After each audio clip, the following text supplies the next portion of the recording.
2025 के चुनाव में फिर से कलाधर मंडल जी आएंगे।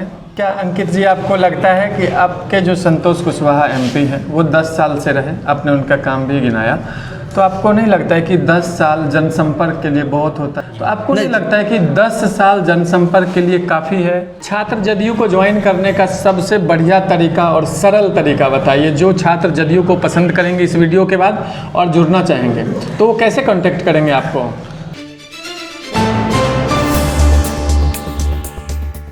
नमस्कार, अभी हम आए हुए हैं रुपौली नगर पंचायत के अंतर्गत। अभी हम आए हुए हैं यहाँ पर हमारे साथ जो ये युवा टीम देख रहे हैं, ये छात्र जदयू के युवा टीम है, पूर्णिया की टीम है और विस्तार को लेकर रुपौली प्रखंड में आज इनका एक अहम बैठक था। हमारे साथ जिलाध्यक्ष जी हैं, अंकित जी हैं और इधर जिला कमेटी और भिन्न भिन्न प्रखंड से पदाधिकारी हैं। सभी से बात करेंगे कि आखिर इस तरह का जो बैठक रखा गया है इसका मुख्य उद्देश्य क्या है। तो आइए हम अंकित जी से बात करते हैं। सबसे पहले हमारे चैनल पर आपका बहुत बहुत स्वागत है अंकित। धन्यवाद, नमस्कार। आज का जो ये बैठक था छात्र जदयू का, इसका मुख्य उद्देश्य क्या था? इस बैठक की क्या आवश्यकता पड़ी आपको?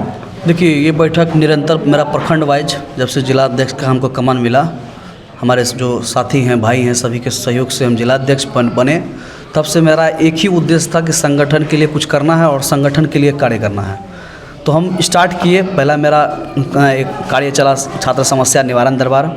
अब संगठन जो है जिला स्तर से लेके प्रखंड से लेके पंचायत और बूथ तक हमको मजबूत करने के लिए, उसके लिए हम बैठक जो है प्रखंडवार चालू किए। तो उसी सिलसिले में आपको सभी प्रखंड से होते हुए मेरा रुपौली में आज बैठक करने का सबसे बड़ा मेन उद्देश्य है कि नीतीश जी का जो काम है उस काम को हम लोगों को बताना है। गाँव तक, पंचायत तक लोगों को जब तक नहीं बता पाएंगे विकास कार्य किनके द्वारा हुआ है। आप रोड जो देख रहे हैं वो नीतीश जी का है, बिजली जो देख रहे हैं वो नीतीश जी के द्वारा किया गया है, स्वास्थ्य का जो स्थिति अच्छा देख रहे हैं वो नीतीश जी के द्वारा किया गया है। जो भी आप चीज़ आपको जब आँख से आपको जो चीज़ भी दिख रहा है बिहार में, वो सिर्फ और सिर्फ नीतीश जी के जो द्वारा किया गया है। वो जब तक लोगों को नहीं बताएंगे तो लोग जो है उस वोट हम लोगों में केंद्रित नहीं होगा। तो क्या इस चीज़ के लिए हम लोग बैठक वोट केंद्रित करने के लिए हमको उसके लिए बताना होगा। साथ में संगठन के लिए प्रखंड पे तो हम अपना अध्यक्ष को बना दिए। अब अध्यक्ष बना दिए तो उसके नीचे जो चैनल है, पैनल जो बनेगा, उपाध्यक्ष का, महासचिव, सचिव, कोषाध्यक्ष, मीडिया प्रभारी, तो उस पैनल के लिए जो है हम अध्यक्ष को हम अपील किए कि आप अपना पैनल को बनाइए। पैनल जब आपका ये बन जाएगा उसके बाद आप पंचायत का पैनल बनाइएगा। तो ये इन सभी बिंदुओं को लेकर आज का एक दिवसीय बैठक यहाँ आयोजित किया गया। तो इसका मुख्य उद्देश्य था कि अपने संगठन को विस्तार देना, संगठन को विस्तार देना और मुख्यमंत्री जी के विकास कार्यों को अपने साथियों तक पहुंचाना। तो मुख्यमंत्री के विकास कार्यों को जो आप अपने पंचायत स्तर पर, गांव स्तर पर आप पहुंचाएंगे, इसके लिए क्या योजना है?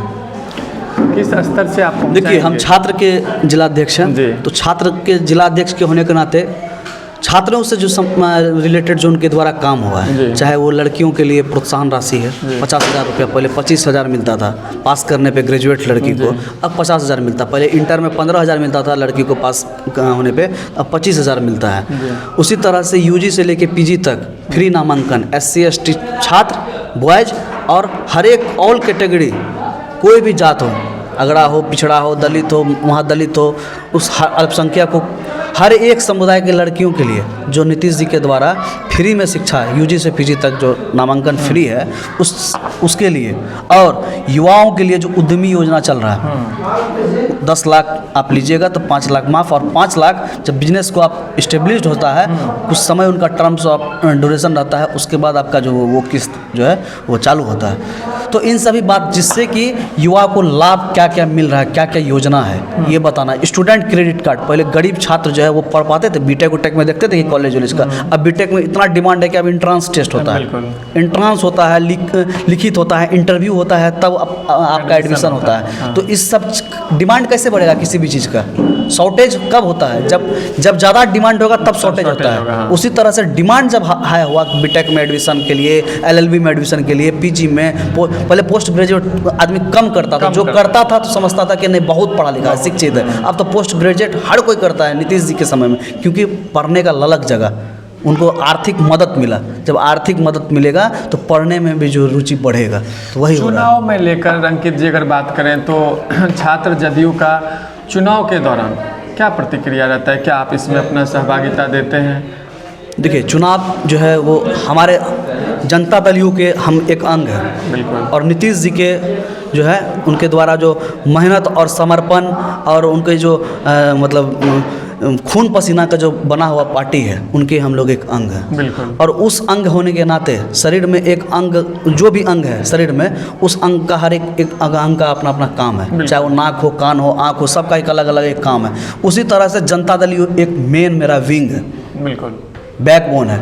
उसके नीचे मेरा एक जो है टीम बनता है। बिल्कुल। तो उस टीम में हम लोग भी विंग में आते हैं, छात्र के विंग हैं, तो हम लोगों का भी भागीदारी बनता है। छात्र का जो समस्या है उसको सुनना, छात्र के लिए जो काम हुआ है उनको बताना, लोगों तक उनको पहुंचाना, जो भी विकास काम हुआ है उसको हम लोगों को समझाना। आप लगातार 2 चुनाव हार चुके हैं।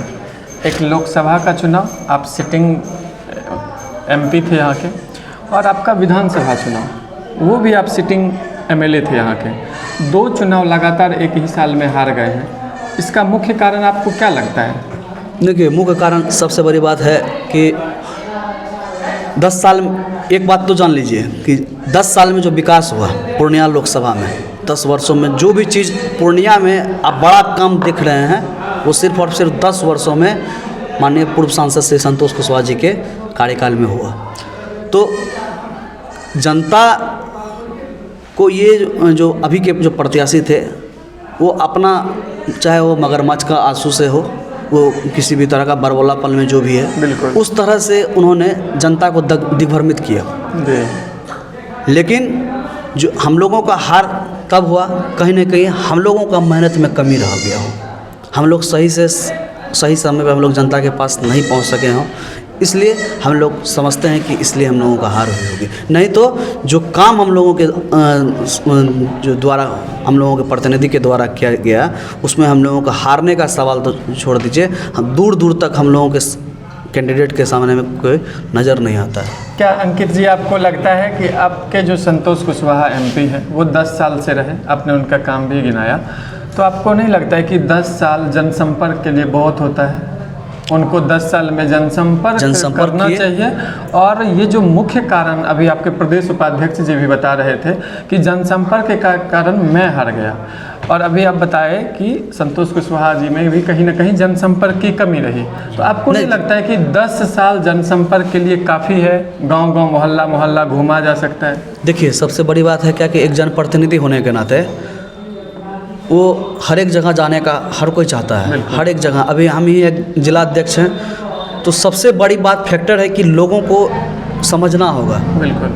जनसंपर्क 10 वर्षों में समय बहुत बड़ा होता है, हम भी इस चीज़ को स्वीकार करते हैं, और लोगों तक पहुँचे, इसमें ना आप नकार नहीं सकते हैं। चाहे वो शादी हो, विवाह हो, किसी श्राद्ध हो, कहीं पे भी हो, दुख हो, सुख हो, हर जगह वो पहुंचने का प्रयास अपने स्तर से किए। हो सकता है कि लोग के अपेक्षा के अनुसार वो नहीं खड़ा उतर पाए हो, इस चीज़ को हम मानते हैं। लेकिन आप ये चीज़ तो देखिए कि 2 सांसद के कार्यकाल में अब विकास भी तो देखिएगा कि 10 साल में विकास भी कितना मिला पूर्णिया को।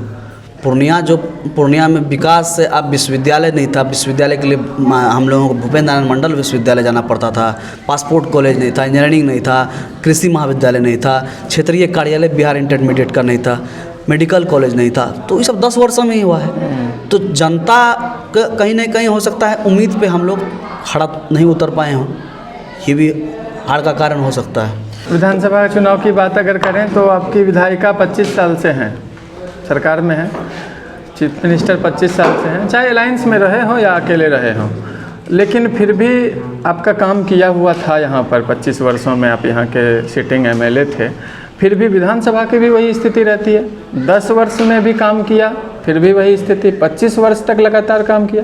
कितना समय के लिए आप MLA होंगे जो कि फिर आपका काम पूरा हो जाएगा, या कोई इस तरह की समस्या नहीं दिखेगी, जनसंपर्क वगैरह कारण नहीं बनेगा हारने? देखिए, वो जो समस्या है जनसंपर्क का, जहाँ तक सवाल है, ये बनेगा, हर किसी के साथ बनता है। बनने का कारण है, मुख्य कारण है कि एक विधानसभा या एक आप पंचायत को आप देख लीजिए, एक पंचायत में कुल कितना आबादी है और कितना घर है। हर घर पहुंच जाना बहुत मुश्किल होता है, बहुत मुश्किल होता है, लेकिन फिर भी हर कोई चाहता है कि हम पहुँचे। तो वो जो एक समय जो होता है, उस समय के मतलब जो कार्यकाल का होता है, उनका ड्यूरेशन होता है, उस ड्यूरेशन में हर कोई चाहता है कि अपने हम मतलब लोगों तक पहुँचे, अपने जनसंपर्क में अपने जो मतदाता हैं उनसे मिले। लेकिन सबसे बड़ी बात ये हो जाती है कि कहीं ना कहीं फिर अगर आप मतलब विकास कार्य भी उसी में करना होता है, फिर आपको विधानसभा का सत्र भी रहता है, बहुत सा ऐसा काम है। एक विधायक के अंदर में बहुत सा, एक जनप्रतिनिधि के अंदर में बहुत सा काम होता है, लेकिन फिर भी उस समय निकाल के, ऐसा नहीं है कि विधायक या सांसद जो भी मेरे मतलब थे वो नहीं संपर्क साध रहे थे लोगों को। तो बार बार हम इसी चीज़ को हम फिर रिपीट करेंगे कि लोगों का अपेक्षा जो है वो बढ़ता है। जनसंपर्क के अलावा अगर बात करें तो कलाधर मंडल जी जो अभी वर्तमान के प्रदेश उपाध्यक्ष हैं, वो आपके यहाँ के एमएलए कैंडिडेट थे जी। तो आपको नहीं लगता है कहीं ना कहीं उसके पहचान में भी कमी रही होगी? देखिए, पहचान में कमी ये लाजमी है कि पहले मुखिया थे, उसके बाद वो विधायक का प्रत्याशी बने, तो हर कोई तो जान नहीं जाएगा। इससे पहले भी विधायक के प्रत्याशी रहे हैं वो? विधायक के प्रत्याशी रहे हैं कौन से दल से? जिसका एक्सपायरी है, जो बिहार जिस पार्टी को नकार चुका है, ऐसे पार्टी नहीं, जिस पार्टी में वो थे उस पार्टी के बारे में हम बता रहे हैं। जिस पार्टी से है, पार्टी जो है और आदमी, ये दोनों को एक पहचान देती है। जनता दलियों में हम भी जब से आए हैं तो ऐसा हम भी गर्व के साथ कहते हैं कि 10 लोग हमको जानता है, तो एक पार्टी पहचान दी। लेकिन जिस पार्टी में इससे पूर्व थे, वो पार्टी एक्सपायरी डेट का पार्टी था, वो एक्सपायर, उसको बिहार का लोग उस पार्टी को नकार चुका, तब ना उस पार्टी को छोड़ के जो है वो नीतीश जी के विकास कार्यों में हाथ मिलाने के लिए जनता दलियों में आए, और आए तो आप समझ लीजिए कि वो हार कर भी जीत गए। 60,000 वोट लाए, 60,000 सीटिंग एमएलए को यहाँ पे उन्होंने यहाँ से मतलब सीटिंग एमएलए को कितना वोट आया? 30,000। जिनको कि लोकसभा भी लड़ी और विधानसभा का उपचुनाव भी लड़ी, उन्हीं के कारण ये काम हुआ, चुनाव जो हुआ। और दोनों को आप मिला लीजिएगा, फिर भी वो 60,000 रुपये नहीं पहुँचेंगे जितना कलाधर मंडल जी एक बार मिला है। तो आप इस चीज़ को समझ जाइए कि हार उनका नहीं हुआ, उनका जीत हुआ। 60,000 वोट लाना बहुत बड़ी बात है। 2025 के चुनाव में फिर से कलाधर मंडल जी आएंगे, ऐसा लगता है आपको? उम्मीद पे दुनिया कायम है, उम्मीद है। और एक सवाल हम लोग और जोड़ना चाहेंगे कि हमारी समझ इतनी है कि जिसको पार्टी साइड करती है टिकट से, उसको संगठन में लेती है। हारने के बावजूद भी प्रदेश के उपाध्यक्ष बना दिए गए, तो कहीं ना कहीं नहीं लगता है आपको कि कलाधर मंडल जी एक एमएलए कैंडिडेट के तौर पे नहीं उभर रहे हैं? पार्टी ऐसा समझकर उसको पार्टी अपने संगठन में लेती है, इसके बदले कोई नया चेहरा ढूंढा जा रहा है। आपको कैसा समझ लगता है? देखिए, चेहरा ढूंढना वो संगठन का काम है। बिल्कुल। और संगठन ही तय करती है कि इनको चुनाव लड़ाना है, किनको ना लड़ाना है। बात रही संगठन का, तो चुनाव कोई भी लड़े, चाहे वो कोई प्रत्याशी भी हो, संगठन में एक जिम्मेदारी उनको दी जाती है काम करने के लिए, लोगों के बीच रहने के लिए। आज जिम्मेदारी मिला, प्रदेश उपाध्यक्ष थे, और हो सकता है कि एज ए प्रत्याशी को आप हटा लीजिए, अभी प्रदेश उपाध्यक्ष वो थे, तो हम लोगों ने उनको बुलाया बैठक में, उन्होंने आया भी। और हो सकता था कि अगर उनको जिम्मेदारी नहीं होता तो 4-5 काम ऐसे अभी जैसे बता रहे थे कि 4-5 काम से आ रहे हैं, तो हो सकता था कि यहाँ के बैठक में वो समय नहीं पहुँच पाते। तो एक जिम्मेदारी होने के नाते आज हम जिला अध्यक्ष से हम प्रखंड तक पहुँच रहे हैं ना, तो एक जिम्मेदारी है कि हमको यहाँ तक पहुँचना है। तो उनको भी जिम्मेदारी दी गई है कि आप प्रदेश उपाध्यक्ष जो बनाया गया, आप अपने पंचायत में, प्रखंड में, अपने ज़िला में, साथ में पूरे बिहार में आप घूमिए, लोगों में चेहरा जो है फेस वैल्यू पार्टी आपको बनाती है। जिम्मेदारी रहेगा तभी फेस वैल्यू ना बनेगा। आप पद पे नहीं रहिएगा, आपको लोग कौन जानेगा? छात्र जदयू को ज्वाइन करने का सबसे बढ़िया तरीका और सरल तरीका बताइए, जो छात्र जदयू को पसंद करेंगे इस वीडियो के बाद और जुड़ना चाहेंगे, तो वो कैसे कांटेक्ट करेंगे आपको? देखिए, कांटेक्ट मेरे मोबाइल नंबर मेरा फेसबुक आईडी पे है, और कहीं भी विश्वविद्यालय और कॉलेज कैंपस में कहीं भी आप किन्हीं से भी पूछ लीजिएगा, कोई भी लड़का किन्हीं से पूछ लेगा कि अंकित भैया कहाँ मिलेंगे, अंकित झा कहाँ मिलेगा, तो बता देगा कि यहाँ पे मिल जाएगा। तो सबसे सरल यही तरीका है कि छात्र से हम छात्र जदयू में अगर कोई भी मेरे साथी आना चाहते हैं तो आपका वेलकम है, आप बिंदास आइए, सुस्वागतम है। लेकिन आपके लिए सदैव तत्पर रहने के लिए आपको भरोसा दिलाते हैं, और जो आपका जो काम होने वाला लीगल काम है, चाहे वो जिला स्तर से हो, प्रखंड स्तर से हो, पंचायत स्तर से हो, या ब्लॉक स्तर से हो, या आपका प्रदेश स्तर से हो, वो काम को हम करवाने का ये भरोसा दिलाते हैं। आपकी जो प्रखंड कार्यकारिणी है, जी, अब तो जिला अध्यक्ष हैं, जिला में आपके लगभग 14 ब्लॉक हैं, सब जगह आपको कार्यकारिणी का सदस्यता पूरा करना है, कार्यकर्ता बनाने हैं, तो ये कितने दिन में पूरा हो जाएगा? इसका कोई टारगेट आज के बैठक में आपने लिया है जिससे आप बताना चाहें कि इतने दिन के अंदर हमारा ये कमेटी तैयार हो जाए, प्रखंड की कमेटी? देखिए, जिला तो कमेटी कंप्लीट है आपका? हर एक प्रखंड में मेरा कमेटी बन गई है। अच्छा, हर एक प्रखंड में मेरा कमेटी बन गई है। कमेटी बनने पर ही प्रखंड में पहुंच के बैठक कर पा रहे हैं। अच्छा। अब है क्या कि प्रखंड का जो पैनल है वो पैनल को विस्तार करना है। उस पैनल को विस्तार करने के लिए पूर्व में ही पैनल को विस्तार किया जाता, लेकिन पर्व त्यौहार अब ख़त्म हुआ है। अब जो है कार्य प्रगति पर रहेगा, तेज़ी से होगा, तो बहुत जल्द ही संगठन का जो यहाँ का पैनल है उसको भी विस्तार करने का हम लोग काम करेंगे। प्रखंड के बाद छोटी इकाई आपका पंचायत है? पंचायत हम लोगों का टारगेट रहेगा कि होली से पहले हम लोग पंचायत को फाइनल करें। तो प्रखंड से नीचे पंचायत है और कोई कमेटी तो नहीं होती? बूथ होती है, बूथ स्तर। जी, अच्छा, बूथ स्तर आपका भी होता है और मेन जदयू जो है उसका भी? बूथ स्तर सभी का होता है, सबका होता है, सभी का होता है बूथ स्तर। हम लोग प्रयास करेंगे कि बूथ स्तर तक जाए, लेकिन पहले अभी हम लोगों को ज़रूरी है मेन पंचायत स्तर तक हम लोग पहले पहुँचें, क्योंकि जिला पहुंच चुके हैं, प्रखंड पहुंच चुके हैं और पंचायत तक जाएंगे, लोगों से मिलेंगे और लोगों को बताएंगे विकास कार्यों के बारे में, तो लोग जुड़ेंगे तो हम लोग जीतेंगे। अपने अहम समय दिए इसके लिए आपका बहुत बहुत धन्यवाद।